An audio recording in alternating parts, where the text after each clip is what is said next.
Doctor Doom is my very favorite comic character. In fact, I love him so much that I partially named my youngest son Victor after him. And I even wanted to give him the middle name Von so that he would be Victor Von Lusk, just like my boy Victor Von Doom. But my wife said there's no way that we were going to straight up name him after a supervillain. Now, this was during the time when Doctor Doom had become the new Iron Man, and so I tried to explain to her, hey, he's not a villain anymore. He's a hero, and so he has a beautiful story, and if we name our son Victor Von, then I believe that he will also rise up a hero. But she still wasn't having any of it, and so instead, we gave him the middle name James after my grandfather, which I guess I am okay with. But she did agree to Victor because, of course, it's not just about Dr. Doom, but we believed that our son will be a strong champion. And so that's why I was able to at least convince her to give him the first name of Victor. Well, because of my love for Dr. Doom, I thought I'd put together another 5 under 5 video for him, where I'm going to talk about 5 of his keys that you can find for under $5, especially if you do a little bit of hunting. Not all these are easy to find for $5, but I have found them for that much, and I believe you can too if you are on the hunt. And that's true of the first pick on my list, which is going to be Iron Man number 149. And so going back to the connection between Iron Man and Doctor Doom, it really starts to form in this storyline called Doom Quest, where basically they're juxtaposed as being different versions of each other. You know, they both obviously had this really powerful battle suit. And what I found fascinating about this storyline is that it really awoken me to see that Doctor Doom is basically the most powerful all-around character in the Marvel Universe, because he's basically Iron Man, and then, of course, he learned sorcery, so he's basically Doctor Strange. And he's as brilliant as Reed Richards, and so he's basically Mr. Fantastic without the stretching powers. And so this was just a really eye-opening read as a kid to see, wow, this dude is super powerful. I mean, I thought Iron Man was powerful, but this dude is Iron Man with Doctor Strange powers and the intellect of Mr. Fantastic, which, of course, you know, Tony Stark isn't anything to sneeze at, but it just helps to open our eyes to see how powerful this dude really is.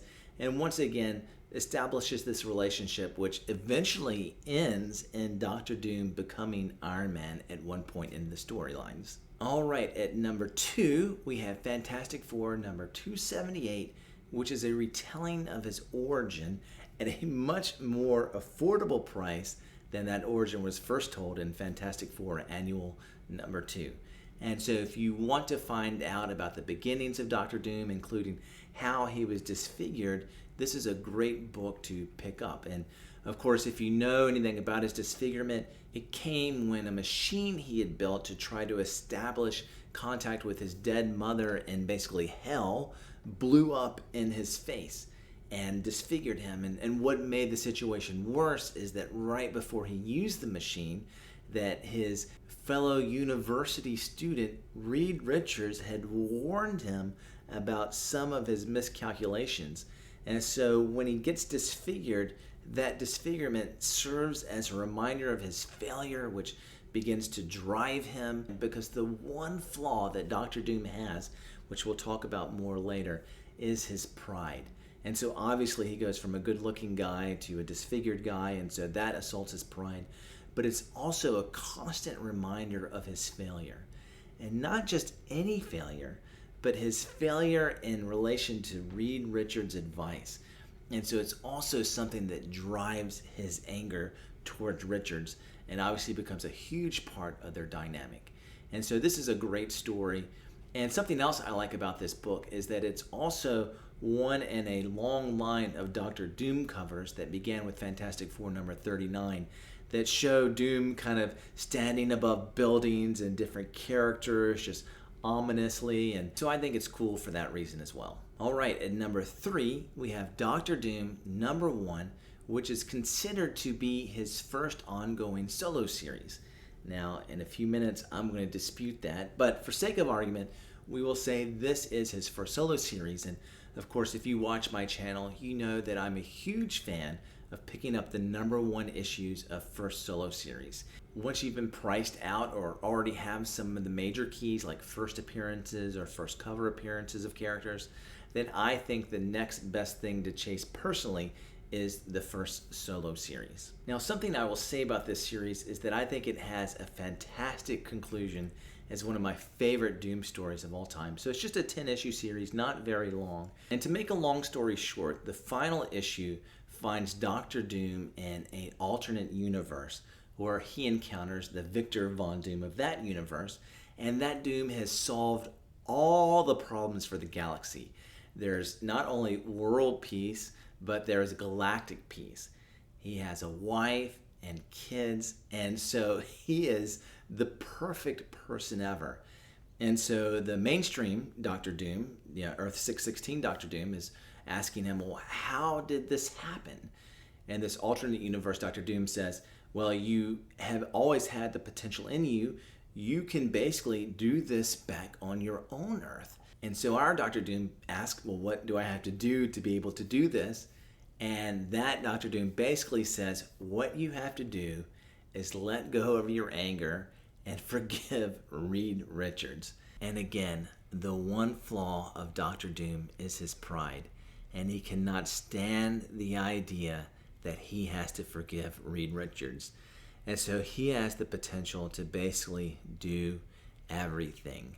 But instead, because he won't forgive Richards, he blasts and kills the Richards of that universe, and then he picks up the ultimate nullifier, which basically can do anything, and he destroys the whole universe and transports himself back to our universe. Now, I must admit, when I was looking to name my son Victor Vaughn, this storyline hadn't happened yet, so I guess I am kind of glad that I didn't name him after someone who would destroy a whole universe because of his pride. Probably the best idea not to do that, so I'll give a little bit of a win to my wife on that one.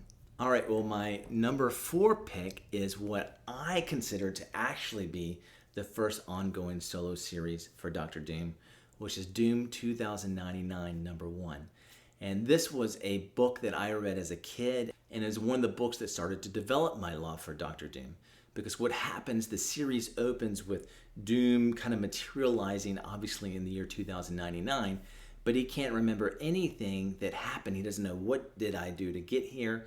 And in fact, as the storyline progresses, he even starts to question, hey, am I actually Doctor Doom, or am I just someone crazy? Have I been hit on the head? What is going on? And so the series really questions what's real or not, but you do eventually find out that this is the true Doctor Doom. And so since it is the real Doctor Doom, I consider this to be his first ongoing series, even though it takes place obviously in our future. Now, another underrated key that I'll mention that I really wanted to include in this list of 5, and so technically this is kind of be a list of 6, but I didn't want the list just to be a bunch of #1s, so I didn't include it, but I probably should have, and it's Doom #1, which is, again, arguably the first solo series for Doctor Doom.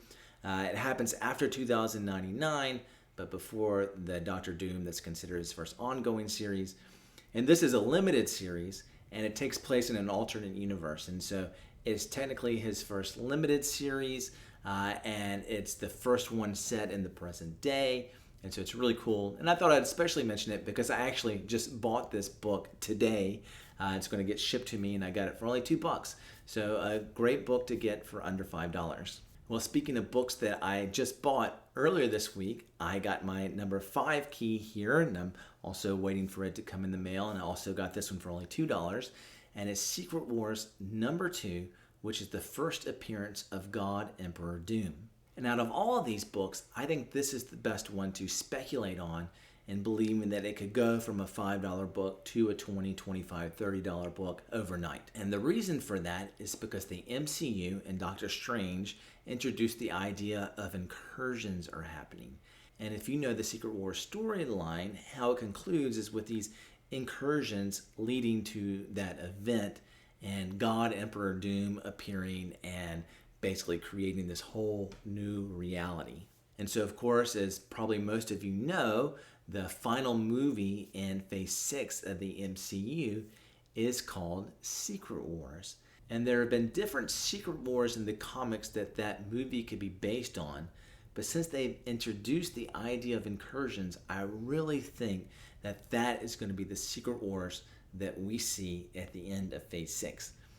Now, of course, even if that's true, we don't know how much they are actually going to follow the storyline in the comics versus how much they're just going to use that as a general blueprint and create a whole new story.